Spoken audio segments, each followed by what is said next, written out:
नमस्कार दोस्तों, the learners academy के यूट्यूब चैनल पर आप सबका स्वागत है। उम्मीद करते हैं कि आप लोग भी स्वस्थ होंगे। आज हम आपको प्रोनाउन से संबंधित कुछ जानकारी देने वाले हैं जो आपके लिए, आपके कैरियर के लिए, आपके एग्जाम के लिए बहुत इंपॉर्टेंट है। आप लोग शुरू से आखिर तक जरूर देखिएगा और फिर अपना फीडबैक भी जरूर दीजिएगा। आइए तो देर किस बात की, हम आपको प्रोनाउन तरफ ले चलते हैं और प्रोनाउन को आपको चार्ट के माध्यम से बताने का प्रयास करते हैं। छोटे छोटे एरर्स हैं जो बच्चे, जो लोग नहीं समझ पाते हैं, ध्यान नहीं दे पाते हैं, उसी के बारे में चर्चा करते हैं। चीज़ें छोटी हैं, ध्यान न देने पर बड़ी हो जाती हैं। इसी प्रकार से आइए इस पर तो हम आपको चार्ट के माध्यम से कहा, तो सबसे पहले चार्ट में हम बात करते हैं सब्जेक्टिव केस प्रोनाउन की। सब्जेक्टिव केस प्रोनाउन, तो सब्जेक्टिव केस प्रोनाउन का ही दूसरा नाम है nominative case pronoun. Nominative case pronoun, हम सब्जेक्टिव केस कहें या नॉमिनेटिव केस कहें, बात एक ही है, बिल्कुल ये आप ध्यान रखिएगा। दूसरा आता है आपका, वेल नोन है आपका positive case pronoun. Positive case pronoun, अब आपको इसके साथ एक चीज ध्यान रखना होगा कि पॉजिटिव केस के दो पार्ट होते हैं। यही चीज हम आपको बताना चाहते हैं। चीजें छोटी हैं लेकिन ध्यान न देने पर बड़ी हो जाती हैं। पॉजिटिव केस के दो पार्ट होते हैं, एक होता है पॉजिटिव एडजेक्टिव और दूसरा होता है positive case pronoun. Positive case pronoun, इसी चीज को आपको अच्छे से समझना होगा। पॉजिटिव केस प्रोनाउन और पॉजिटिव केस एडजेक्टिव, ठीक है, इसको आपको अच्छे से समझना होगा। अभी चर्चा भी करेंगे इसके बारे में डिटेल से। अभी शॉर्ट में से हम भी करेंगे पॉजिटिव प्रोनाउन कि बहुत बचपन से पढ़ते आ रहे हैं positive case pronoun, positive case pronoun, positive case pronoun, लेकिन कभी ध्यान नहीं दिया होगा शायद। उम्मीद करते हैं कि पॉजिटिव एडजेक्टिव क्या होता है, पॉजिटिव प्रोनाउन क्या होता है, पॉजिटिव केस एडजेक्टिव के ही पार्ट है, पॉजिटिव केस प्रोनाउन के ही पार्ट है, या सभी एक ही है, बस जो मन में आप बोलते चले गए। तो बहुत जरूरी है ध्यान देना, कहीं अंतर है दोनों में। नेक्स्ट आपका आता है ऑब्जेक्टिव केस।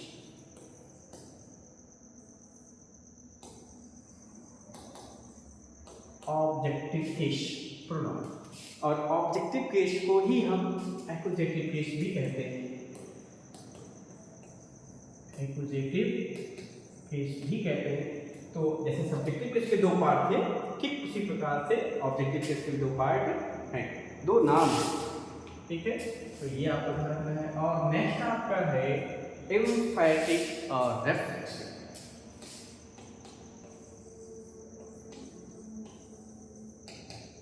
एम्फैटिक कह लीजिए या रेफ्लेक्सिव कह लीजिए। एम्फैटिक अथवा रेफ्लेक्सिव आप कुछ भी कह सकते हैं, बस याद रहे कि दोनों अलग अलग चीजें, एक नहीं। हाँ, फॉर्मेशन एक है, बनावट एक है, देखने में एक ही है लेकिन काम अलग अलग है, फंक्शन अलग अलग है, नाम अलग अलग तो काम अलग अलग। ठीक इसी प्रकार से आपको सब डिस्कस करना है कि नॉमिनेटिव केस क्या होता है, पॉजिटिव केस क्या होता है, ऑब्जेक्टिव केस क्या होता है। इन फंक्शन को नाम रखा गया तो क्यों रखा गया, कुछ तो रीजन होगा, रखा गया तो नाम होगा ही। तो आई सब्जेक्टिव केस, तो सबसे पहले हम बात करते हैं आई की, जो कि हमारा फर्स्ट पर्सन सिंगुलर है ना, पर्सनल प्रोनाउन है। पर्सनल प्रोनाउन की संख्या 7 है, उन्हीं की चर्चा कर रहे हैं। एक प्रकार से उन्हीं की चर्चा हम कर रहे हैं। तो फर्स्ट पर्सन में हमारा आई आता है, जो कि सिंगुलर होता है। इसका पॉजिटिव एडजेक्टिव हमारा माइन होता है, वेल नोन है आपके लिए।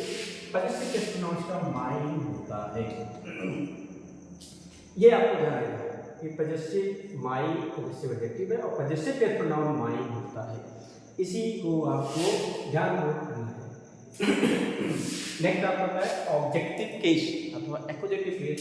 तो इसका मीन ऑब्जेक्टिव केस हो जाता है, जिसे हम ऑब्जेक्टिव केस कहें, एक्यूजेटिव केस कहें। और एम्फैटिक और रेफ्लेक्सिव बनाने का जो तरीका है, सिंगुलर में सेल्फ और प्लूरल में सेल्फ जोड़कर बनाते हैं। तो आई माई सेल्फ, क्योंकि हमने आपको पहले ही बता दिया कि फर्स्ट पर्सन आई जो है फर्स्ट प्रोनाउन होते हैं सिंगुलर प्रोनाउन, इसलिए सिंगुलर में हमने सेल्फ जोड़ा। दूसरा हमारा आता है वी, ये हमारा subjective case we first person का प्लूरल प्रोनाउन है, इसका पॉजिटिव एडजेक्टिव होता है आवर, इसका पॉजिटिव एडजेक्टिव होता है आवर। इसका पॉजिटिव केस प्रोनाउन आता है आवर्स। बस एक छोटा सा अंतर है, एस जुड़ गया है, छोटा सा अंतर है, एस जुड़ गया है, इसी को ध्यान देना होता है। ध्यान दीजिएगा, नाम है तो काम भी होगा, जैसा नाम वैसा काम होगा। दोनों अगर नाम दो नाम हो तो दो काम होगा, यह आपको ध्यान रखना है। नेक्स्ट बात करते हैं ऑब्जेक्टिव केस की, जो होता है अस। नेक्स्ट बात करते हैं, क्योंकि हमने बताया कि सिंगुलर में सेल्फ और प्लूरल में सेल्फ होते हैं, तो वी का एम्फैटिक और रिफ्लेक्सिव हो जाएगा आवर सेल्फ। क्योंकि प्लूरल है इसलिए सेल्फ से हम जोड़कर इसका बनाएंगे, ये आपको ध्यान रखना है। नेक्स्ट आते हैं यू। सब क्वेश्चन आते हैं और बच्चे क्वेश्चन टफ नहीं है, लेकिन ना पता होने के रहते इजी भी टफ हो जाता है। यू कौन सा है, सिंगुलर है प्लूरल है, तो बड़ा कंफ्यूजन कर रहे बच्चों के पास, हम इसको सिंगुलर लगाएं कि प्लूरल लगाएंगे। कहने के लिए सिंगुलर का वर्ब प्लूरल लेता है, बिल्कुल ये सिंगुलर और प्लूरल दोनों, लेकिन वर्ब हमेशा प्लूरल लेता है। ये हमें नोट करके रखना है कि है तो सिंगुलर सिंगुलर प्लूरल दोनों है, वर्ब हमेशा प्लूरल लेता है। डिपेंड करता है यूज पर, हम एक व्यक्ति तब भी यू कर सकते हैं, बहुत सारे लोग हैं तब भी उनको यू कर सकते हैं। तो इसलिए इसका पॉजिटिव एडजेक्टिव योर, इसका पॉजिटिव एडजेक्टिव योर होता है, इसका पॉजिटिव प्रोनाउन में होता है योर्स होता है। बिल्कुल ध्यान दीजिएगा, जस्ट लाइक आवर्स की तरह आवर्स हो गया, योर की तरह योर्स हो गया। और इसका एक्यूजेटिव केस जो होता है वो यू ही होता है, ठीक है। इसका सब्जेक्टिव केस और ऑब्जेक्टिव केस सेम है, डिपेंड करता है यूज पे। यूज करेंगे तो हम उसके प्लेस को देख के डिसाइड करेंगे, ऑब्जेक्टिव केस में सब्जेक्टिव केस में, बाकी फॉर्मेशन को देख के नहीं कर सकते। नेक्स्ट आपका आता है एम्फैटिक रिफ्लेक्सिव, जैसा कि मैंने को पहले ही बताया कि सिंगुलर में सेल्फ और प्लूरल में सेल्फ। तो एक चीज और हमें आपको बताया कि यू सिंगुलर प्लूरल दोनों होता है, इसका दोनों प्रकार से बनेगा, तो इसका दोनों प्रकार से बनेगा योरसेल्फ। और नेक्स्ट आपका है योरसेल्फ। तो आप अगर किसी सेंटेंस में यूज करके पूछा जाए what is you here, singular और प्लूरल, तो आपको ध्यान रखना है, अगर मान लीजिए रिफ्लेक्सिव और एम्फैटिक यूज किया गया है तो सेल्फ रहेगा तो आप सिंगुलर लगाएंगे, और सेल्फ रहेगा तो प्लूरल लगाएंगे। बाय द वे सेंटेंस में यूज नहीं है, वैसे पूछा अकेले पूछा जा रहा है, ओनली यू लिख दिया गया और पूछा व्हाट इज यू सिंगुलर और प्लूरल, तो आप बोथ, तो 9 में ना बोथ लगाएंगे। लेकिन एग्जाम में सेंटेंस में दिया हुआ है और सेंटेंस में देने के बाद पूछा जा रहा है आपसे यस योरसेल्फ लिखा हुआ है, उसमें आपसे पूछा व्हाट इज यू, तो आप क्या बताएंगे, तो आप बताएंगे कि ये दिस इज सिंगुलर, बट ये वहां पर योर्स सेल्फ से लिखा हुआ है, तो योरसेल्फ आप समझ जाएंगे प्लूरल है, इसलिए फिर वहां पर आपको प्लूरल बताएंगे, सिंगुलर प्लूरल दोनों ही बताएंगे। बहुत बारीक चीज़ है, ध्यान देना पड़ेगा, चीज़ें बहुत ईजी हैं, बस थोड़ा सा ध्यान देने की आवश्यकता है, ध्यान देंगे तो आपका काम आसान हो जाएगा, ईजी हो जाएगा। नेक्स्ट आते हैं सिंगुलर ही। आप जानते हैं कि थर्ड पर्सन सिंगुलर में ही आता है, थर्ड पर्सन सिंगुलर में ही आता है। अब इसका पॉजिटिव एडजेक्टिव हमारा क्या हो जाएगा, वेल नोन है आपका हिज। ठीक इसी प्रकार से इसका पॉजिटिव प्रोनाउन भी हिज ही होगा। ये आपको ध्यान रखना है कि ही का पॉजिटिव एडजेक्टिव और पॉजिटिव प्रोनाउन दोनों सेम है, ही हिज, बहुत सिंपल सा कांसेप्ट है। नेक्स्ट आपका आता है ऑब्जेक्टिव केस और एक्यूजेटिव केस, ये हमारा हिम होता है, ये हमारा हिम होता है। जस्ट एम्फैटिक और रिफ्लेक्सिव बात करें तो ही सिंगुलर है तो हिमसेल्फ हो जाएगा, वेल नोन चीजें हैं, आपको बताया जा चुका है। हिमसेल्फ होगा, हिमसेल्फ तो नहीं होगा क्योंकि ही सिंगुलर में आता है, बिल्कुल याद रखिएगा सिंगुलर में आता है, इसलिए ये हिमसेल्फ होगा। ठीक इसी प्रकार से शी। नेक्स्ट नंबर आता है शी का पॉजिटिव एडजेक्टिव इसका हर हो जाएगा, पॉजिटिव केस प्रोनाउन इसका हर्ष हो जाएगा। जस्ट लाइक कह सकते हैं यू और वी के पॉजिटिव प्रोनाउन की तरह इसमें भी एस जुड़ गया है। जस्ट लाइक उनके पॉजिटिव एडजेक्टिव में एस नहीं था, पॉजिटिव केस प्रोनाउन में एस था। ठीक उसी प्रकार से सी में भी पॉजिटिव केस एडजेक्टिव में एस नहीं था, पॉजिटिव केस प्रोनाउन में एस लग गया, हर्ष हो गया, बस इतनी सी बात है। नेक्स्ट एक्यूजेटिव केस में हर। तो आपने देखा पॉजिटिव एडजेक्टिव और पॉजिटिव ऑब्जेक्टिव दोनों सेम, बोथ आर सेम, तो आपको ध्यान रखना है सिंपल सा, और क्योंकि सिंगुलर है तो इसलिए इसका भी हर्सेल्फ हो जाएगा। सिंगुलर है इसलिए हर्सेल्फ हो जाएगा। नेक्स्ट आपका इट, नेक्स्ट आपका आता है इट। अब जब इट आया है तो पॉजेसिव केस प्रोनाउन इसका इट्स होता है, वेल नोन है आपका इट्स होता है। हाँ, सबसे अलग है यहाँ पर पॉजेसिव केस प्रोनाउन के मामले में इट सबसे अलग है, क्योंकि इसका पॉजेसिव केस प्रोनाउन होता ही नहीं है, ठीक है। हाँ, ऑब्जेक्टिव केस होता है जो कि जस्ट लाइक यू की तरह जिसका सब्जेक्टिव और ऑब्जेक्टिव सेम है, इसी प्रकार से इट का भी सब्जेक्टिव और ऑब्जेक्टिव सेम है, अर्थात इट होगा। और नेक्स्ट की बात है एम्फैटिक और रिफ्लेक्सिव की, तो आप जानते हैं सिंगुलर है तो साथ ही लगेगा इटसेल्फ, इटसेल्फ हो जाएगा इसका, वेल नोन क्वेश्चन है, सिंगुलर है तो इटसेल्फ हो जाएगा। और नेक्स्ट आपका आता है इसका लास्ट थर्ड क्वेश्चन प्लूरल, तो ही सी सिंगुलर में आते हैं, दे प्लूरल में आता है, तो ये आप ध्यान रखिएगा, दे का पॉजेसिव एडजेक्टिव देयर हो जाता है, ठीक है। और नेक्स्ट पॉजेसिव के प्रोनाउन देयर्स हो जाता है, just like we, just like you, just like she, possessive adjective में एस जुड़ के इसका पॉजेसिव के प्रोनाउन बना दिया गया, जिसे कहते हैं पॉजेसिव प्रोनाउन। नाम है तो काम भी होगा, याद रखिएगा, छठा करता है। एक्वजेक्टिव केस इसका हो जाएगा देम, एक्वजेक्टिव केस हो जाएगा इसका देम, ठीक है। नेक्स्ट आपका एम्फैटिक और रिफ्लेक्सिव की बात की, फॉर्मेशन की बातें हो रही हैं यहाँ पर, तो जो कि सब्जेक्टिव केस दे है और दे प्लूरल है, तो इसका एम्फैटिक अर्थ से देमसेल्व्स हो जाएगा। प्लूरल में हम ध्यान दीजिएगा, जब भी प्लूरल आएगा तो सेल्फ से जोड़ते हैं, सिंगुलर रहता है तो सेल्फ से जोड़ते हैं, इसका हो जाएगा देमसेल्व्स,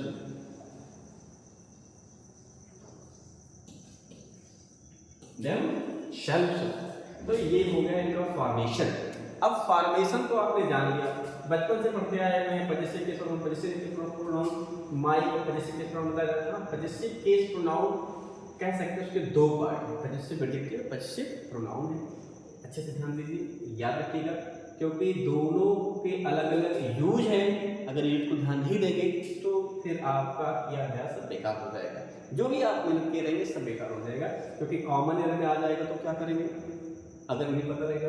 इसलिए इनका नाम जानिए, इनका यूज जानिए, ठीक है, जाना जरूरी है। उम्मीद करते हैं चार्ट आपको बना लिया होगा। ये क्या कहलाते हैं, ये कहते हैं personal pronoun related to person, that is called related to person. Person मतलब फर्स्ट पर्सन, सेकंड पर्सन और थर्ड पर्सन। आपने देखा I we first person, you second person, he she it and they third person pronoun. उन्हीं से संबंधित कुछ चीजें हैं जो आपको चार्ट के माध्यम से बनाया गया है, बताया गया है। चीजें बहुत इजी हैं, बहुत इजी हैं, जो आपको समझ भी आ रहा होगा, जिनको समझ आ भी गया होगा। कुछ चीजें हैं क्योंकि एम्फैटिक और रिफ्लेक्सिव नाम दो है, हमने बताया कि दोनों नाम दो हैं लेकिन काम सॉरी नाम दो है तो काम भी दो होगा। फॉर्मेशन से है तो क्या होगा, डिपेंड करता है यूज पे। अभी यूज करेंगे तो पता चल जाएगा ये एम्फैटिक है रिफ्लेक्सिव है। चर्चा कर लेते हैं, क्योंकि आइए इसे में चर्चा करते हैं। नॉमिनेटिव केस का मतलब, सब्जेक्टिव केस का मतलब वह फॉर्म, प्रोनाउन का वह रूप जिसका प्रयोग एज ए सब्जेक्ट करते हैं, उसे हम सब्जेक्टिव केस कहते हैं। पॉजेसिव केस के दो पार्ट, पॉजेसिव एडजेक्टिव। तो एडजेक्टिव का काम ही किसी नाउन के साथ यूज होना, विदाउट नाउन हम उनका यूज नहीं कर सकते हैं। पॉजेसिव केस प्रोनाउन का यूज है का मतलब होता है, प्रोनाउन आप जानते हैं इसमें किसी नाउन के स्थान पर यूज होता है। जब नाउन के स्थान पर यूज होगा तो इसके साथ नाउन का यूज नहीं हो सकता। आपको ध्यान रखना कि पॉजेसिव केस प्रोनाउन का यूज किसी नाउन के पहले नहीं होता, नाउन के स्थान पर होता है, ठीक है। वेल नोन है आपके लिए, the word that is used instead of a noun is called pronoun. तो ये प्रोनाउन है तो इसलिए ये नाउन के स्थान पर होगा, ना कि नाउन के साथ, just like possessive case adjective को ध्यान देना होगा। नेक्स्ट आपका है ऑब्जेक्टिव केस और एक्वजेक्टिव केस। बात करें तो ये आप एक सेंटेंस का स्ट्रक्चर होता है, आप जानते हैं subject plus verb plus object, तो वही चीज इसीलिए आप करते हैं। अगर कहीं भी आपको सब्जेक्ट प्लस वर्ब के बाद कोई subject verb plus as a object के रूप में किसी प्रोनाउन का यूज करना है तो आपका ये ऑब्जेक्टिव केस ही यूज होगा, अन्य कोई यूज नहीं होगा। ये आपको ध्यान रखने की आवश्यकता है। नेक्स्ट है एम्फैटिक और रिफ्लेक्सिव। तो जो ट्रांसिटिव वर्ब होते हैं उनके जस्ट पर हमारा ऑब्जेक्ट आता है, और यदि उसमें ऑब्जेक्ट नहीं आया हुआ है तो ऑब्जेक्ट की पूर्ति के लिए हम रिफ्लेक्सिव किस प्रोनाउन का यूज करते हैं। और एम्फैटिक का मतलब ही होता है दबाव, प्रेशर। तो आप जितना जिसके पास होते हैं, जितना जिससे क्लोज होते हैं, उतने उस पर प्रेशर बना पाते हैं। अर्थात किसी सब्जेक्ट पे कोई प्रेशर बनाना है तो जस्ट उसके बाद हम एम्फैटिक का यूज करते हैं, एम्फैटिक प्रोनाउन का यूज करते हैं। जैसे Ram himself, I myself, she herself. तो जस्ट ठीक सब्जेक्ट के बाद इनका यूज होता है। ये सेंटेंस में यूज के आधार पे आप बता सकते हैं कि एम्फैटिक है या रिफ्लेक्सिव है। वैसे देखकर आप नहीं बता सकते हैं, वैसे देखकर आप नहीं बता सकते कि एम्फैटिक है या रिफ्लेक्सिव। तो आप जब सेंटेंस में रहेगा तब बता सकते हैं इनका। ऐसे कि अकेले वर्ड लिख दिया जाए हिमसेल्फ हरसेल्फ, तो ये एम्फैटिक है रिफ्लेक्सिव, तो ये कहना कि नहीं ये रिफ्लेक्सिव है एम्फैटिक है बिल्कुल गलत होगा, सरासर गलत होगा, सही नहीं होगा। तो ये चीज़ आपको ध्यान रखना है, ठीक है। तो बहुत सारी चीज़ें हैं, आइए इसमें हम आपको थोड़ा सा कॉमन एरर कर जाते हैं। एरर कैसे आते हैं, क्योंकि जब तक इसके बारे में जानेंगे नहीं तब तक इस चार्ट का कोई विशेष मतलब नहीं रह जाएगा। इसे चार्ट आपने देख ही लिया, इसके साथ साथ अब आपको इससे संबंधित कुछ एरर्स की हम बातें करते हैं, वन बाय वन करते हैं। सबसे पहले सब्जेक्टिव केस की बातें मिलेगी। तो सब्जेक्टिव केस का मतलब जो आपका था जैसे का आई डू इट, तो बिल्कुल सिंपल से था। अब हम आई की जगह सोचे माई का यूज कर दें, माई डू इट। हम इसके जगह माई सेल्फ यूज कर दें, या अन्य किसी हम पार्ट्स ऑफ प्रोनाउन की बातें कर ले, यूज कर ले, तो नो डाउट ये सारे हमारे गलत हैं। क्योंकि सब्जेक्टिव की बात है, इसी का यूज करेंगे हम, अन्य किसी का यूज नहीं कर सकते हैं। नाम को लिखा गया है। दूसरी बात है आपको बताया गया एक चीज और, इसलिए बताते हैं आपको एक अच्छा रूल से जुड़ा हुआ है, याद दिलाते हैं कि वर्ब टू बी के बाद ये किसी प्रोनाउन का यूज होता है तो वह सब्जेक्टिव केस प्रोनाउन का यूज होता है। बहुत अच्छा रूल है, बहुत इंपॉर्टेंट रूल है, आपको ध्यान रखना पड़ेगा। जैसे इफ आई वर चल, यूज टू बी ऑब्जेक्ट के साथ एक होता है हर कहीं। If I were her, I would go there। ये सेंटेंस लिखा हुआ है, ये सेंटेंस हमारा गलत है, सही नहीं है। क्यों गलत है? क्योंकि हमने आपको अभी भी जस्ट बताया वर्ब टू बी के बाद सब्जेक्टिव केस प्रोनाउन का यूज होता है, ना कि ऑब्जेक्टिव केस प्रोनाउन का। तो ये आपके लिए बहुत इंपॉर्टेंट है, इसको ध्यान रखना पड़ेगा। वैसे आप साथी से देखेंगे तो क्या लगेगा, सब्जेक्ट हो गया, वर्ब हो गया, ऑब्जेक्ट हो गया। तो वर्ब टू बी के बाद कोई नाउन और प्रोनाउन आता है तो देखिए जान लीजिए वो ऑब्जेक्ट नहीं होता, कॉम्प्लीमेंट होता है। वो ऑब्जेक्ट नाउन का कॉम्प्लीमेंट होता है। ये बहुत जरूरी चीज़ है आपके लिए, बहुत सारे बच्चे नहीं जानते होंगे। सब सब्जेक्ट आ गया, वर्ब आ गया, उसके बाद जो भी आया उनको ऑब्जेक्ट ही दिखाई पड़ता है। ऐसा नहीं, उसके लिए आपको थोड़ा अपने लेवल को बढ़ाना पड़ेगा, तो आपको पता चल जाएगा। तो क्या करेंगे, ये सेंटेंस हमारा गलत था, इसका सही पार्ट होगा, सही रूप होगा इफ आई वर शी। ध्यान दीजिएगा एक चीज़ और, यहाँ पर वर का यूज किया गया है क्योंकि काउंटेशनल सेंटेंस में सब्जेक्ट सिंगुलर हो या प्लूरल सबके साथ वर ही आता है, वॉज नहीं आता है, ठीक है। तो इफ आई वर शी, आप शी करेंगे तो हमारा सेंटेंस सही हो जाएगा। I would go there, I would go there. ये सेंटेंस हमारा सही हो जाएगा, ठीक है। ये सेंटेंस हमारा सही हो जाएगा। तो इस चीज को भी आपको ध्यान में रखना है। एक चीज और आपको बता दें, अक्सर लोग एग्जाम में भी आता है, लोग इंटरव्यू में बोलते रहते हैं माई सेल्फ, रिफ्लेक्टिव पहले रिफ्लेक्शन कर लीजिए या इम्फैटिक कर लीजिए, उसको लोग सब्जेक्ट बना लेते हैं। वो सब्जेक्ट नहीं है, नहीं बन सकता है, उसको आप कभी मत बनाइए। कहीं भी लिखा रहे तो गलत मान लीजिए, ठीक है। जैसे हम बात करें माई सेल्फ डू इट, आजकल लोग बड़े जल्दी से यूज करते हैं माई सेल्फ डू इट। तो ये चीजें जो है गलत है, सही नहीं है। आप जब भी करिए, हाँ, आई माई सेल्फ डू इट कर लीजिए, आई डू इट कर लीजिए, जो भी कर लीजिए आप भाव देना चाहते हैं। अगर आप बताएं मैं स्वयं करता हूँ तो आई माई सेल्फ डू इट कर लीजिए, चलेगा। लेकिन माई सेल्फ डू इट बिल्कुल सही नहीं है। आई डू इट कर लीजिए, चलेगा। आई माई सेल्फ डू इट चलेगा, लेकिन माई सेल्फ डू इट नहीं चलेगा, बिल्कुल नहीं चलेगा। इसलिए आप इसको ध्यान रखना पड़ेगा। एक एरर और भी आता है, आपको हम बता दें थोड़ा सा यहाँ पे, जो आपके एग्जाम के लिए बहुत इंपॉर्टेंट टॉपिक है। अभी हमने छेड़ा था पॉजिटिव केस प्रोनाउन, जिसके दो पार्ट होते हैं, रिफ्लेक्सिव और एम्फैटिक। रिफ्लेक्सिव और इसके दो पार्ट होते हैं, पॉजिटिव केस प्रोनाउन और पॉजिटिव केस एडजेक्टिव। तो अगर कोई सेंटेंस लिखा जाए, my is a nice house, my is a nice home, तो बिल्कुल सेंटेंस आपका गलत है, क्योंकि आप जानते हैं कि माई पॉजिटिव एडजेक्टिव है, जिसका प्रयोग as a subject without noun नहीं कर सकते हैं, ठीक है। इसलिए हम इसे क्या करेंगे, माई इज अ नाइस होम, तब सेंटेंस हमारा सही हो जाएगा। तो हमें इसको ध्यान देना पड़ेगा। पॉजिटिव एडजेक्टिव अगर है तो विदाउट नाउन इसका प्रयोग हम पॉजिटिव केस में नहीं कर सकते हैं। हाँ, अगर इसका दूसरा रूप से करना चाहें तो माई होम इज नाइस, ये कर सकते हैं, माई होम इज नाइस। तो इसका इस प्रकार से हम सही कर सकते हैं। हाँ, इसके साथ एक अगर और भी आता है जो आपके बहुत इंपॉर्टेंट है, वो यह है, जैसे देयर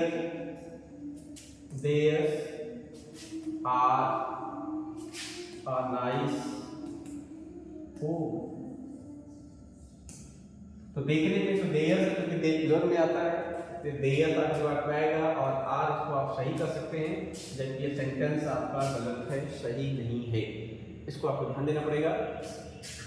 क्यों? क्योंकि सबसे पहले इसके लिए आपको एक चीज जानकारी होनी चाहिए, ये क्या है, पॉजिटिव केस प्रोनाउन है, और पॉजिटिव केस प्रोनाउन का जो फॉर्मेशन होता है वो पॉजिटिव एडजेक्टिव प्लस नाउन से होता है।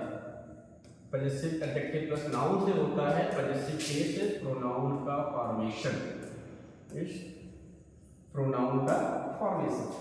अर्थात कभी भी वर्ब आता है तो नाउन के अकॉर्डिंग आता है, एडजेक्टिव के अकॉर्डिंग नहीं आता है। इसलिए आप हमेशा ध्यान दीजिए कि इस स्ट्रक्चर को अपने माइंड में रखिए, इस स्ट्रक्चर को हमेशा माइंड में रखिए, और इसके अकॉर्डिंग आप किसी भी सेंटेंस में हो तो नाउन पे जाइए और देखिए आपका नाउन सिंगुलर है कि प्लूरल है। यदि सिंगुलर है तो वर्ब भी सिंगुलर होगी। और यदि दूसरा एग्जाम्पल लीजिए, हिज आर इम्पोर्टेंट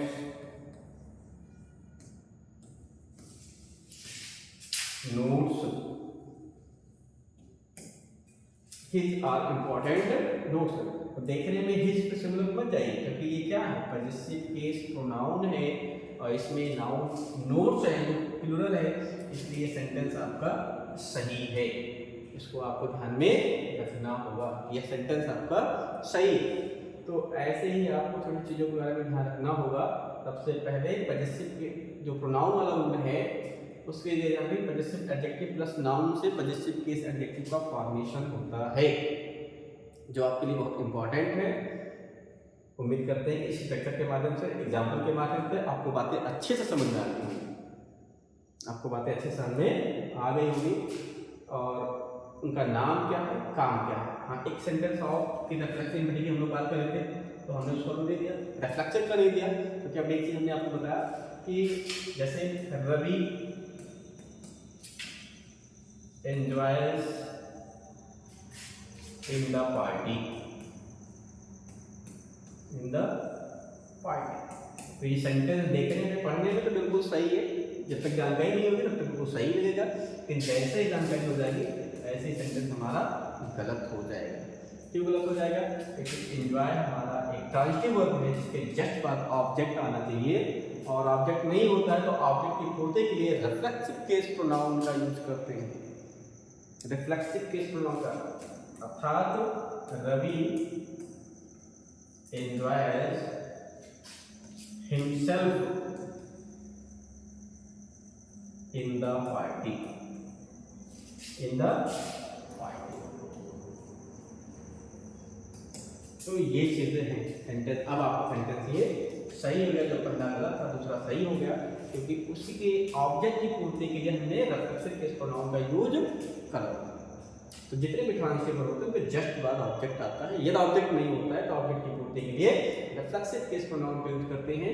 और यदि किसी सेंटेंस में सब्जेक्ट पर स्ट्रेस देना है तो हम एम्फैटिक का यूज करते हैं, जैसे Ravi himself enjoys the party। दोनों सेंटेंस में हिमसेल्फ का यूज हुआ है, लेकिन इस सेंटेंस में आपका हिमसेल्फ जो है एम्फैटिक में आएगा, ऊपर वाले में रिफ्लेक्सिव कैटेगरी में आएगा। तो इसलिए आपको चीज़ें ध्यान देनी होगी, क्योंकि यहाँ प्रीपोजिशन में यूज कर दिया गया था। और आप जानते हैं कि जो ट्रांसिटिव वर्ब होते हैं उनसे जस्ट बाद ऑब्जेक्ट आता है, ताकि प्रीपोजिशन आता है। यदि ऐसा होता है तो उस प्रीपोजिशन से पहले हम रिफ्लेक्सिव का यूज करते हैं। अब मान लीजिए थ्योरी में पूछ लिया जाए, अब सेंटेंस में पूछा जाएगा भैया himself, what is himself there here, तो आप बताएंगे emphatic. What is himself here, तो आप बताएंगे रिफ्लेक्सिव। लेकिन वैसे लिख लिया जाए तो फिर बोथ की कैटेगरी में जाएगा। इसलिए छोटी छोटी चीज़ें हैं जो आपको ध्यान रखना पड़ता है, ठीक है। बहुत सारे एरर आते हैं इससे संबंधित, तो ध्यान देना पड़ेगा। तो हमने कई सारी चीज़ें आपको बताई कि आप सबसे पहले सब्जेक्टिव केस है तो सब्जेक्टिव ही रहेगा, ऑब्जेक्टिव नहीं हो सकता है। लेकिन याद रहे वर्ब टू बी के बाद सब्जेक्टिव केस प्रोनाउन का यूज होता है ना। ऑब्जेक्टिव केस प्रोनाउन की बातें भी चर्चा नहीं की गई। तो ऑब्जेक्टिव केस हमने पहले बताया था कि subject plus verb plus object होता है। तो ऑब्जेक्ट जहां भी आएगा वहां पर प्रोनाउन यूज करना होगा, तो ऑब्जेक्टिव केस प्रोनाउन का यूज ही होता है। वैल्यू है जैसे सीता गेव मी एप्पल। तो अब यहाँ पर मी क्या है, ऑब्जेक्टिव केस। ये तो सबको पता है, मैं बेटा हाँ, इसके साथ दो तीन रूल्स और भी, रूल्स बहुत सारे हैं लेकिन दो तीन चर्चा कर लेते हैं। जस्ट लाइक हम बात करें वर्ड लेट, तो लेट इसके बाद आने वाला प्रोनाउन हमेशा ऑब्जेक्टिव केस होता है। अगर हम लेट आई डू इट की बात करेंगे तो सेंटेंस गलत हो जाएगा। इसके साथ हमें सही करना है तो हो जाएगा लेट मी डू इट। यहाँ दो चीज़ें हैं लेट के साथ। लेट के साथ क्या होता है, ऑब्जेक्टिव केस प्रोनाउन होता है। और वेयर इन्फिनिटिव पहले से जो भी कह लीजिए है ना, वर्ब विदाउट टू आती है। एरर दो प्रकार के एग्जाम में आते हैं, एक ही प्रकार नहीं आते हैं। Let I to do it, sentence हमारा गलत हो गया। लेट मी डू इट, ये भी इसका सही रूप होगा। दूसरा, आफ्टर प्रीपोजिशन, आफ्टर प्रीपोजिशन आने वाला प्रोनाउन ऑब्जेक्टिव केस में होता है। तो इस चीज आपको ध्यान रखना है कि प्रीपोजिशन के बाद कोई प्रोनाउन आएगा तो ऑब्जेक्टिव केस में होगा। Just like according to Ravi, Geeta and I, all is well. देखने में सेंटेंस बिल्कुल सही है, सही लगेगा भी। जिनको नहीं पता, जिनको सब सही करके भी आएंगे, डॉलर पे कितने आएंगे, जबकि सेंटेंस आपका गलत है, सही नहीं है। इसका सही, इसको सही करने के लिए हमें करना पड़ेगा according to Ram, Geeta and me. इसलिए इसको काफी दूर लाके रखा गया कि एरर पहचानने में दिक्कत हो, ठीक है। All is well, all is well. तो सेंटेंस अभी वाला सेंटेंस हमारा सही हो गया, लेकिन नीचे वाला सेंटेंस हमारा गलत था।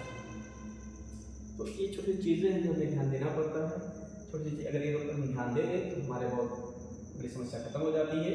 उम्मीद करते हैं कि ये चैप्टर आज जो हमने आपको प्रोनाउन को बताया, समझा, काफ़ी अच्छे समझ में आया होगा, काफ़ी अच्छे समझ में आया होगा। अगर कहीं कोई डाउट रह जाता है, कोई क्वेश्चन रह जाता है, तो आप मुझे टेक्स्ट मैसेज कर सकते हैं। मेरे व्हाट्सएप नंबर पर मुझे मैसेज कर सकते हैं, जो मेरा नंबर है 8081821319। द लर्नर सेक्रेटरी के यूट्यूब चैनल पर आप सब लोगों ने इतना समय दिया, आप इतना पेशेंस आज को देखा, इसलिए आप सबको एक बार थैंक्स।